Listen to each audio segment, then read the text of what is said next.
If you've been having gut problems or IBS and you're not sure why, maybe you should try the FODMAP diet. And in this video, I'm going to explain what the FODMAP diet is, what foods you can and can't eat on the FODMAP diet, and I'm going to share 3 tips that are really going to help you find success with your FODMAP diet. But first, g'day legends, welcome back to my channel. If you're new here, my name's Jesse Crow and I'm the traveling scientist, currently living here in Lorne, Australia.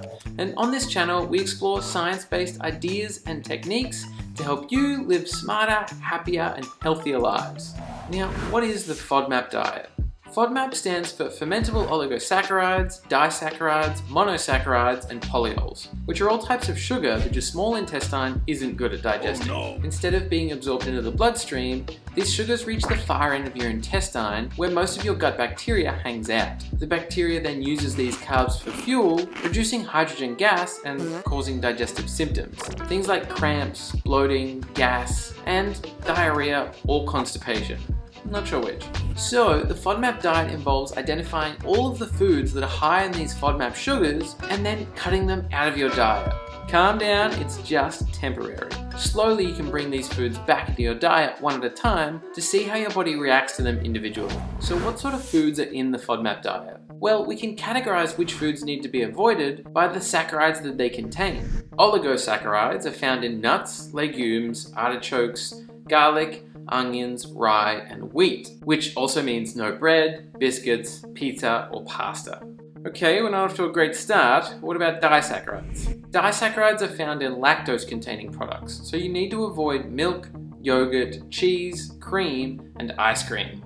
Oh man! What about monosaccharides? Monosaccharides are in fruit like apples, pears, watermelons, mangoes, as well as sweeteners like honey and high fructose corn syrup. Cool.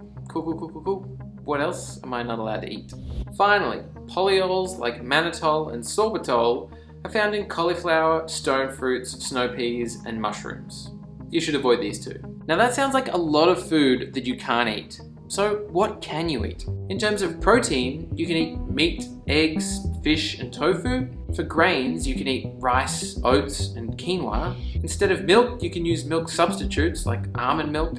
In terms of fruit, you can eat strawberries, blueberries, pineapple, grapes, kiwi fruit, and for your veggies, you can eat things like peppers, carrots, capsicum, celery, pumpkin, and potatoes. I know that's a lot of food to remember, but there's actually more, so I'm going to put a full descriptive list in the description down below. But now you know roughly what foods you can and can't eat, let me tell you how to use this diet. There are a couple of stages to the FODMAP diet.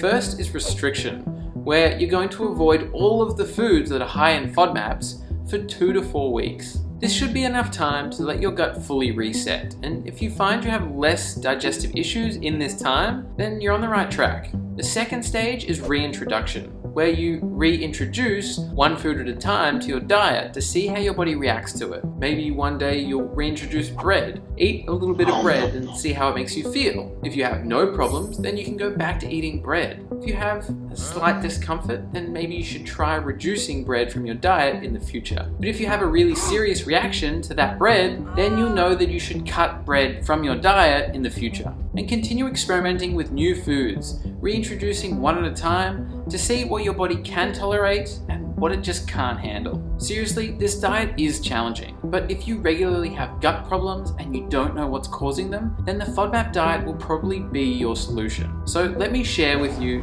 3 tips to help you with your FODMAP diet. Tip number 1 is to keep a food journal. Write down the ingredients of every meal so you can keep track of what your body can or cannot digest.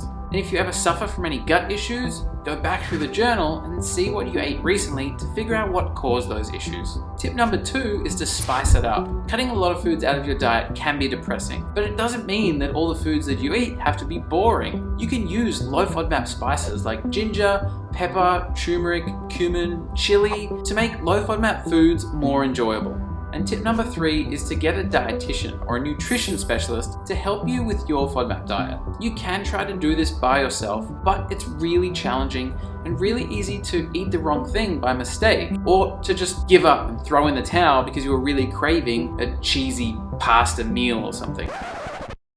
But by having a professional to guide you, you should be able to use the FODMAP diet to fix your gut for good.